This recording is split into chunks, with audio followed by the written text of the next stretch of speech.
Dallas HC calls for action in clear 28-second locker room demand on Caitlin Clark. The Dallas Wings' honeymoon period with their rookies is effectively over. The Wings had seen a recent resurgence after digging a hole for themselves at the beginning of the season. The three talented rookies, Isaiah James, J.J. Quinterly, and Paige Buchers, led the comeback because of their injury crisis. Those three have played more minutes than they would have expected in their last few games. That combination started well, but that rookie intensity can only be sustained for so long, quickly unraveling in the past two games. The Wings fell by a whopping 30 points against the Phoenix Mercury, losing every quarter along the way. After a thorough beating, they traveled to Chicago, where the Wings replicated their performance against the Phoenix, this time losing by 11 points. They were back to their old ways in these past games, suffering the same kind of defensive lapses and leaking very easily. Now, Chris Coughlins and company face another heavy-scoring team in the Indiana Fever, and the coach detailed how they will patch those defensive issues for the game on Sunday. Chris Coughlins told the media, "We've got to take some pride one-on-one and step up. Just have an edge and intensity about us, right? 2 games in a row on the road, where offenses have been extremely comfortable. So, it starts with our individual approach and in making the offense feel us." With a severely depleted roster, the Dallas Wings' fitness and stamina are being pushed to their limits. They've been operating with just 8 to 9 active players over the past several games, and the physical toll is starting to show. The situation has been compounded by recent back-to-back road games, with 3 more away fixtures coming up in quick succession.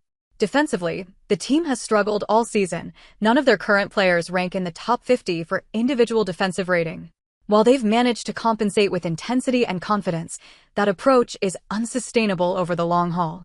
Coach Chris Coughlins and his staff will need to implement a more cohesive and balanced system on both ends of the floor to stabilize the team moving forward. Coughlins further explained how they will approach the individual battles in the upcoming game against the Fever. He said, "And then as far as our coverages go, just try to mix it up. You're playing against elite guards and Caitlin Clark and Kelsey Mitchell. So you've got to give them different looks to keep them off balance." Clark's return from injury has not been a fairy tale one like the last. She has been limited in terms of minutes and points in the 2 games after her 5-game absence. Clark has lacked that accuracy from the floor, showing her struggles with the injury and her form. Even then, she has continued her job as a floor general, assisting 15 in the last 2 games while also chipping in with 9 rebounds. Mitchell, on the other hand, has covered for Clark's scoring struggles, averaging 19.2 points this season even after her disappointing start. Her form is sublime, scoring 25-plus points in 3 of the last 5 games. And Clark's engine is bound to be back and running sometime or the other.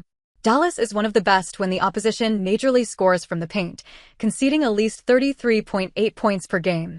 So, Clark and Mitchell, who are elite outside shooters on their day, are their biggest threats. They also concede 13.7 fast break points per game, and Clark can easily exploit that flaw with her long passes. The Dallas defense will be heavily tested once again, and they will hope to shut them down with intensity and edge. Clark's shooting has been off in the past few games, but she remains the first player the opponents are wary of. And she showed glimpses of her brilliance in their last game against the Dream. Slowly but surely, Caitlin Clark is getting her mojo back. Caitlin Clark stumbled on the ground in her first game back from injury. And it was a literal stumble from the point guard, as in a play that seemed routine, Clark tried to apply defensive pressure and gave a slight push. But what happened next was unexpected. She lost her balance and fell to the floor without anyone touching her. She seemed to have tripped because of the defender's leg, but that was representative of her and Fever's night. They lost 80-61 against the Valkyries, while Clark had a disappointing night, scoring 10 points while giving 6 assists with a 4-for-12 effort from the floor. Their next game was better on many fronts. The team dominated the Atlanta Dream and ended up with a 99-82 win. Clark also had a better performance with 12 points, 9 assists, and 4 rebounds in her 26 minutes on the court. Clark is yet to recover from her shooting slump as she went 1 for 7 from three-point land, but the game was an overall improvement. Even in a rough patch, she showed glimpses of brilliance throughout the game. In the fourth quarter,